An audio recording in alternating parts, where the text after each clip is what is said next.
여러분 안녕하십니까? 헬로티비 뉴스입니다. 1인 가구 수가 1,000만 명을 넘어섰습니다. 1인 가구가 늘면서 주변과 단절된 채 혼자 살다가 죽음을 맞는 고독사도 증가하고 있는데 절반 이상이 50대에서 60대 남성입니다. 5월 가정의 달을 맞아 우리 사회의 주된 가구 형태가 된 1인 가구. 그중에서도 저소득 중장년 1인 가구의 삶을 살펴봤습니다. 손성혜 기자가 보도합니다. 그렇죠. 저도 뭐 나름 열심히 살았는데. 우리나라 사람들의 어떤 그 사회적인 네트워크 이런 것들이 이제 가장 낮고 고립도가 심각하다라고. 늪에 빠진 거죠. 늪은요 빠지면은요 움직이면 움직일수록 이렇게 헤어나올 수 없게 쓱 들어가거든요. 혹시 나 쓰러지면 119 신호 보야 된다고. 나 혼자 있으니까. 좀 비참하다.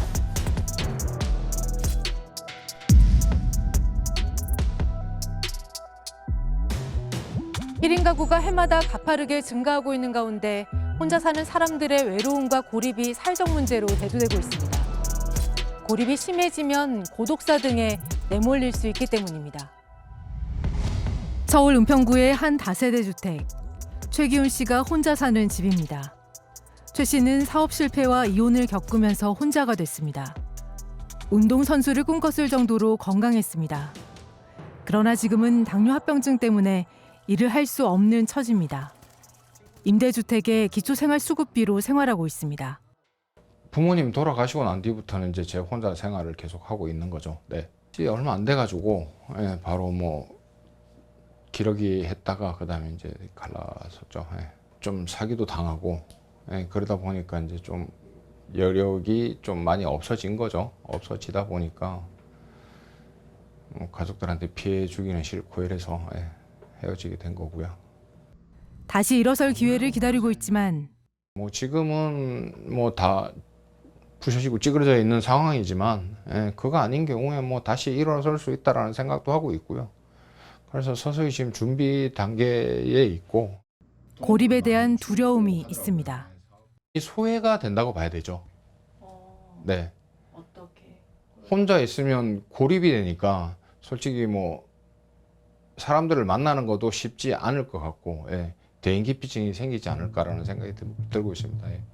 어쩔 수 없는 이유로, 그러니까 실직을 하셨거나 아니면 뭐 직장에서 일찍 조기 퇴직을 하셨거나 사업에 실패하셨거나 이런 상황들이 있을 경우에는 가족 해체가 또 동시에 일어나는 경우가 있어요. 이제 혼자 살게 되시는 분들이 꽤 많거든요. 빚 문제가 되게 심각해요. 그래서 어떻게 보면 그 가정이 이제 빚에 쪼들려서 사람들과의 관계를 이제 끊어버리는 상황이거나 이런 상황들이 있는 거죠. 그럴 경우에는 이제 사회적 고립 상황이 되고. 집안 가득 온갖 짐이 어지럽게 널려 있습니다. 재호 씨는 어머니와 남동생을 떠나보낸 뒤 혼자가 됐습니다. 결혼 생활은 짧았습니다. 아프면서 일을 못하더라고요. 그렇죠. 병원지 그렇습니다. 인생에서 낙오되고 혼자라는 생각에 외로움과 좌절감을 반복적으로 느낍니다. 괴롭죠. 괴롭고 서럽고 억울하고 화가 치밀어 오르고. 저도 뭐 나름 열심히 살았는데. 서울시 1인 가구 비중은 38.2%, 은평구의 경우 40%가 넘습니다. 이 가운데 3분의 1이 중장년입니다. 중장년 1인 가구의 우울 의심률은 27.2%, 다인 가구의 3배 수준이고 혼자 사는 중장년 3명 가운데 1명은 최근 3개월간 연락하거나 만난 사람이 없다고 답했습니다.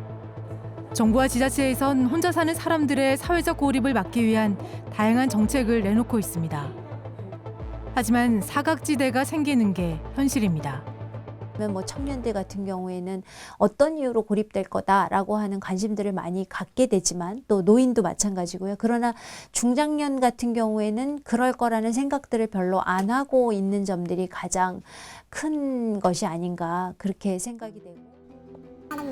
꽤 15일, 20일 그렇게 된 것 같아요. 왜 그러냐면 아저씨가 가끔 쿵쿵쿵 소리가 났었는데 언제부터 한 3월 말부터는 하더라고요. 아니 2월 말 그때쯤부터. 2달 전 은평구 신사동의 한 다세대 주택에서 혼자 살던 중장년 남성이 숨진 채 발견됐습니다. 수도시에 받으러 갔다가 문을 안 열어주니까 전번에도 한번 썩 붙여놨는데도 소식이 없더라고요. 숨진 남성은 이곳으로 이사 오기 전 기초생활수급비를 신청했던 것으로 확인됐습니다. 소득해서 이제 초과가 돼서 부족하고 계셨고 또 복지살갑집에 그 대상자 명단에도 이제 올라있지 않으시더라고요. 그물망을 좀 촘촘히 쳤다라고 생각은 드는데 지난해 1월부터 올해 4월까지 은평에서 발생한 고독사는 8건. 2달에 한 번꼴로 고독사가 발생하는 셈인데 절반이 중장년입니다. 1월 달 뭐 2분, 뭐 6, 7, 8월에는 한 분씩, 11월 달에 한 2분 이래서 한 7분 정도가 발견이 됐는데 좀 안타깝고요. 그리고 2024년도에는 3월 27일인가 한 분이 발견이 됐어요. 그래서 그리고 점차적으로 이 지금 고독사 하시는 분들이 계속 증가되고 있는 추세입니다. 지난 5년간 서울에서 발생한 고독사 361건. 이 중 280여 건, 79.8%가 남성입니다. 5, 60대가 절반이 넘습니다. 취재진은 혼자 사는 남성들의 이야기를 좀 더 듣고 싶었습니다. 사업 망해서 사업 4번 망하니까 못 일어나겠더라고요. 그리고 나중에는 병으로 인해 가지고 내가 이렇게까지 되리라고는 아무도 여기 있는 누구도 그렇지만 생각을 못했어요. 일자리를 잃고 신용 불량자가 된 뒤 고시원을 전전했습니다. 고시원 살다가 원장 잘 만나고 그래 이렇게 됐지만 그분 덕에 이렇게 좀 열심히 봉사도 많이 하고 고독사만은 피하고 싶습니다. 사람이 좀 곰팡이가 피거든. 내가 그렇게 될까 봐 추한 모습 보이기 싫어서 동네 카페 가가지고 2,500원 커피 한 잔 2,500원씩 거기서 5시간 6시간 노는 거예요. 혹시 나 쓰러지면 119 신호가 해달라고. 나 혼자 있으니까 좀 비참하죠. 이들은 공통적으로 외로움과 경제적 어려움을 호소하고 있습니다. 지난해 서울에서 개인 파산 신청을 한 사람 1,300여 명 중 80% 이상이 50대 이상 중장년이고 이 중 60% 이상이 남성 1인 가구였습니다. 이혼 등을 겪으면서 혼자가 되고 경제적으로 붕괴되면서 주변과의 관계도 끊어집니다. 결국 사회적으로 고립되면서 복지 사각지대로 내몰립니다.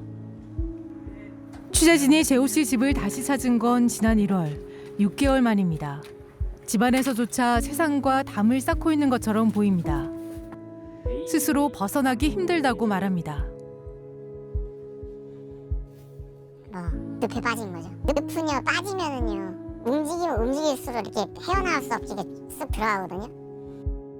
고립도 골든타임이 있다고 저는 들었거든요. 자발적인 그 환경 요인에 의해서건 꼭 고립이 되면은 나중에 되면은 이게 나가는 부분이 공포로 다가온다고 하시더라고요. 그래서 점점 더 악순환인 거죠. 앞치마를 두른 남성들이 계란 스크램블을 만들고 있습니다. 서툴지만 강사가 가르쳐주는 대로 차근차근 따라해봅니다. 고독사 예방을 위한 1인 가구 요리교실입니다. 궁극적인 목표가 소셜 네트워킹이라고 이제 좀 저희가 워딩을 잡았고요. 그래서 이제 자조 모임을 계속 활성화할 수 있게끔 저희가 좀 도모를 하는 역할을 하는 거예요. 참여자의 만족도도 높습니다. 뭐 혼자 살다 보니까 라면 같은 거 뭐 다 인스턴트로 해결하는 그런 거 얼마나 좋아. 재미도 있고 어울린다는. 이러한 1인 가구 지원 사업이 실효성이 있으려면 일회성으로 그쳐서는 안 된다는 지적이 나옵니다. 1인 가구 정책을 위해서 이제 SOS 사업이라는 게 있습니다. 근데 그게 1년 내내 그분들 뭐 쭉 연결돼서 하는 게 아니라 한정된 분들에 한해서 한정된 기간 안에 요구만 하고 말아요. 전문가들은 지역사회 안에서의 인적 안전망이 중요하다고 강조합니다.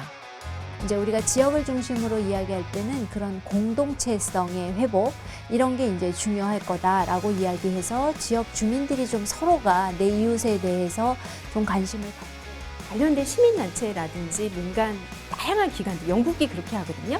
여러 단체들 역할 분담을 해요. 역할 분담을 하고 그리고 그거 안에서 각자 어떻게 보면 관계망이나 이런 걸 조직할 수 있는 부분들을 각자 하기도 하고 일자리 연계까지 종장용 같은 경우. 저출생과 고령화가 심화되고 있는 가운데 더 많은 사람들이 혼자 살게 될 거란 전망입니다. 외로움과 사회적 고립 위험도 증가하고 있습니다. 이른바 고립의 시대. 전 세계적으로 외로움이라든지 사회적 고립에 대한 부분을 화두로 가져가고 있어요. 부의 불평등 문제부터 시작해서 오랫동안 이게 누적돼서 이게 자유주의, 신자유주의 흐름 안에서 점점 빈부의 격차가 심해지고 그 안에서 소외되는 사람들이 너무 많잖아요. 임대주택, 반지하, 고시원 등 주거 취약 지역에 사는 50세 이상 1인 가구에 대한 2번의 실태 조사를 통해 드러난 고독사 위험군은 서울에만 5만 2천여 가구. 거부 등으로 조사하지 못한 5만 9천여 명에 대해 재조사를 할 경우 외로움과 고립에 갇힌 고독사 위험군은 더 늘어날 것으로 보입니다. 헬로티비 뉴스 손성혜입니다.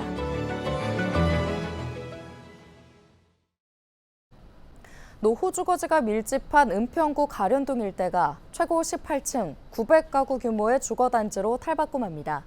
서울시는 은평구 가련동 12-248 일대 주택정비형 재개발 사업의 신속 통합기획을 확정했다고 밝혔는데요. 이번 기획안에는 가련 1구역 재개발로 조성되는 아파트와 앵봉산 능선 높이 등을 고려해 최고 18층과 용적률 240%로 조성하겠다는 계획이 담겼습니다. 또 대상지 남측에 공원형 복합청사를 배치하고 복합청사 지하에는 공영주차장을 짓겠다는 구상입니다. 서울시는 앵봉산 조망이 가능한 자연과 어우러진 열린 주거단지로 조성하는 한편 복합청사 등 다양한 자원을 이웃과 함께 누릴 수 있도록 계획했다고 설명했습니다. 양천구가 구정 발전과 구민 삶의 질 향상을 위한 정책 아이디어 공모전을 엽니다. 기간은 오는 13일부터 다음 달 7일까지로 양천구는 일상생활 속 불편을 개선하기 위한 생활 밀착형 아이디어와 구정 발전을 위한 창의적인 정책 아이디어를 공모받습니다. 최종 선정된 아이디어를 제안한 주민에게는 금상 100만 원, 은상 50만 원 등 상금과 함께 표창이 수여됩니다. 양천 구민이거나 양천구 소재 직장인, 학생, 단체라면 누구나 참여할 수 있으며 공모전 참여는 양천구청 홈페이지를 통해 접수하면 됩니다.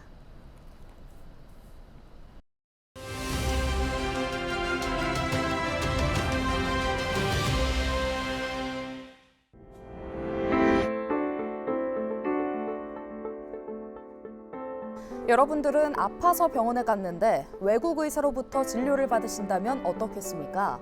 정부가 전공의 집단 사직에 따른 의료 공백 장기화에 대비해 외국인 의료인 면허 소지자에게도 국내 의료 행위를 허용할 방침을 밝혔는데요. 의사들의 집단 행동에 대응하기 위한 이른바 의사 대체 제도로 해석됩니다.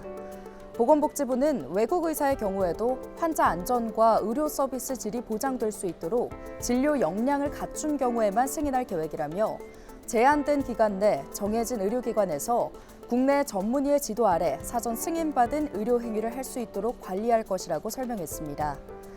이에 대해 이면택 대한의사협회 회장은 정부가 이제는 저질 의료인들을 데리고 오려고 한다고 비난했습니다. 시민들 가운데는 언어 소통에 문제가 없을까 걱정하시는 분들 많을 것 같은데요. 이런 우려 때문에 외국 의대를 졸업하고 의사 면허를 취득한 한국인과 교포가 대상이 될 것으로 보입니다. 이런 방침은 의사들의 집단 행동으로 의료 대란이 염려되다 보니 나온 고육지책이 아닌가 싶습니다. 병원을 떠난 의사들, 조속히 제자리로 돌아와 환자들을 돌보기 바랍니다. 헬로티비 브리핑이었습니다.